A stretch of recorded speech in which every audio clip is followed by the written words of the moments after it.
Can we believe what is going on at Pep Guardiola's Manchester City? When you look at it, Simon, did you ever think I would reel off a stat like 1 win in 11 for City, 8 defeats along the way? Have we ever witnessed, we're going to hear from Guardiola in a second, have we ever witnessed such a fall from grace? Can you believe this is City we're talking about? I mean, the irony of it is up until yesterday's game, they were only 3 points behind where they were last season. And obviously last season they went on to go and dominate the league at the back end of it. So it's not beyond the wit of man for them to come back. But what it is at this moment in time is becoming a self-fulfilling prophecy. The players are beginning to believe, as I said to you last week, there's a lot of navel-gazing going on from a bunch of players talking about what they are and what they're not. You've got, Gundogan last week talking about the nature of the players. You had Ruben Diaz the week before. There's a lot of ruminating going on and not enough doing. Yeah. And you've got this dressing room of players that are used to winning things, that are acclimatised to winning things, that have now got to dig a bit deeper because they're not having it their own way. And other sides now are finding it very easy to play against them. Whether that's the loss of Rodri or whether it's a loss of a settled back four, City should be doing better. I saw some articles over the weekend which I thought were a little bit ridiculous. There was this analysis about what is the point in the Mail of Erling Haaland, and breaking down the reality of what he's done in the first 10 games of the season or first 5 games of the season and what he's done in the next 10. Yeah. And suggesting that there isn't a point to Erling Haaland unless City play a certain way. I would suggest that Erling Haaland creates the fear of God in people, and if he has a few games where he doesn't score goals, doesn't mean that somehow there's no point to Erling Haaland. But what I saw from City yesterday, I mean, one of the things that I took away, I have to say, as a huge admirer of Kyle Walker's, I thought that was preposterous what he did in terms of when Rasmus Hojlund confronted him and then fell on the floor. I thought that is indicative of a mindset inside Man City at this moment in time, because if you want to use examples and metaphors to try and find out what's going on, because everyone is trying to find out what the hell is going on. They weren't great against Juventus. They had opportunities. Haaland needed to score in that game to perhaps open it up. But the bottom line is that City, will they find their way through it? You betcha they'll find their way through it. Well, you would think so. And is Guardiola showing signs of weakness? I don't think so. But certainly not by faking it, as Kyle Walker did there and then. And you're not wrong about that. And of course, of all the opponents, it would be Manchester United they were up against. What happened? City went ahead in a poor game. Guardiola's header. But Bruno Fernandes got a penalty kick. Nice one as well. Amad Diallo won the match for United 2 minutes later with an absolute beautifully taken goal. Helped by the goalkeeper. Helped by the goalkeeper. So we know City lose again. This was Guardiola. The problem was I would say that we give away again. So, but the reality, the reflection I have right now, I'm not good enough. So I'm the manager, because it's one action is every single player or every single action. I will fix it. But happen many times. Something is I'm missing. The truth is I'm missing. So, and I had the feeling that. Always I found a way, to even the feeds, to find a way to say to the players, to tell to the players, to the training, the preparation. Always I had the way to get back. Now I'm not. Can only he get away with talking like that? Did he meet it head on? Are you impressed by that? Well, he said, I'll fix it. Yeah. So I don't really understand what Henry Winter was saying earlier on.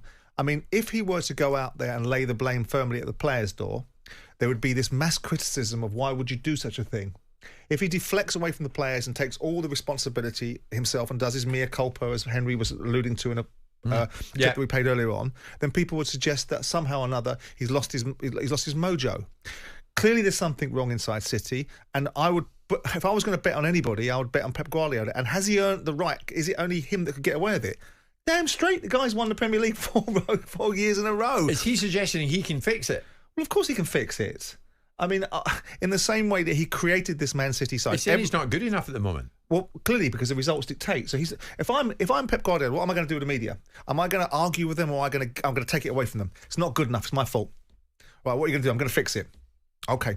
Then where are you going to go with the as the media? Where are you going to go with that? Because he's telling you he's taking away the argument. The best way to negate an argument is to agree with it. It's not good enough. It's my fault. Am I going to fix it? Yeah, but right now, am I fixing it? Am I sure what I'm doing? And do I know the exact answers? No, I don't, but I'll find them. Do you think he can? Yes, of course I do. Anyone that doesn't is a bloody fool. I mean, when you talk to a City fan, we're missing Rodri at the moment. That's one player. Sure, but key big players inside big teams are fundamental. Would Argentina have won the World Cup without Messi? Would Barcelona at times have been so good at times in the recent years if Messi hadn't been the side? And so on and so forth. Key players. You'd like to think, having spent hundreds of millions of pounds, they've got more than just Rodri.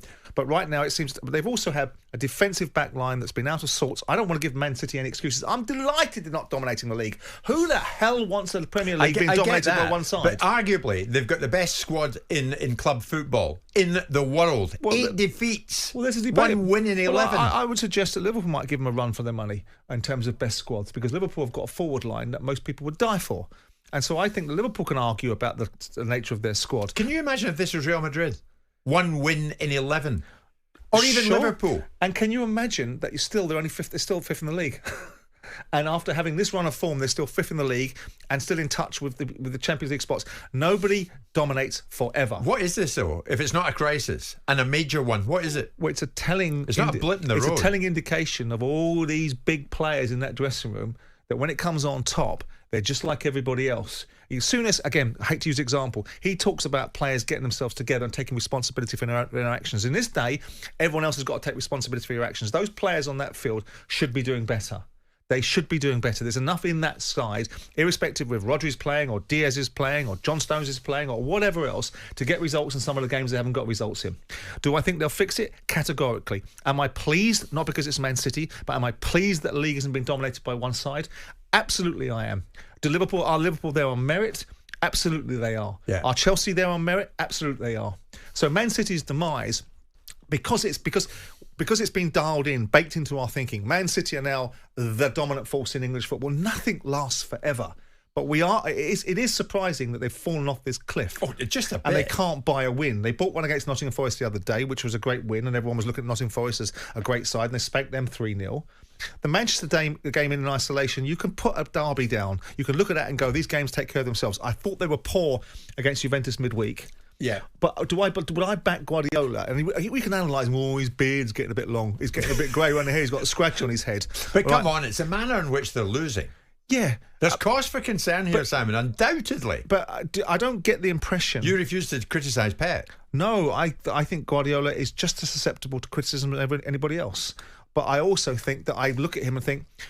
I know the argument is put him in it's easy for Pep Guardiola, you put him in the best sides, he'll produce the best team. And there's an argument for that. And you probably, could he manage down the pyramid at Accrington Stanley? Who knows and who cares? He's managing Manchester City now. I know that, but you battered Klopp for their shameful title defence around that time. When they defended their title?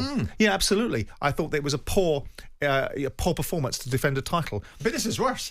Well, the season's not finished yet. No, and they're fifth in the league. Yeah. And they've had a run of games that are very disappointing. And I am pleased to see them being put against the wall a little bit because I want to see Guardiola. I want to see what he's got. Yeah. Come on, then.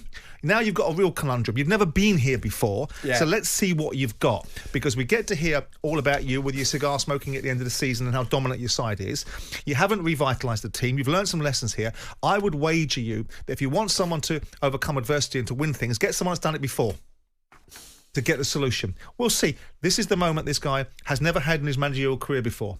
So we're going to see now, and I bet you he'll come out swinging. He'll find a solution sooner rather than later. Are they going to win the league this year? Probably not. Should we celebrate that? Absolutely we should, because we want other teams to win this league. We don't want to be like the Bundesliga, where once every 20 years you get someone else that wins the league. All right. There's a cracking message from Danny the Villa fan. Jim, Simon, no need to panic.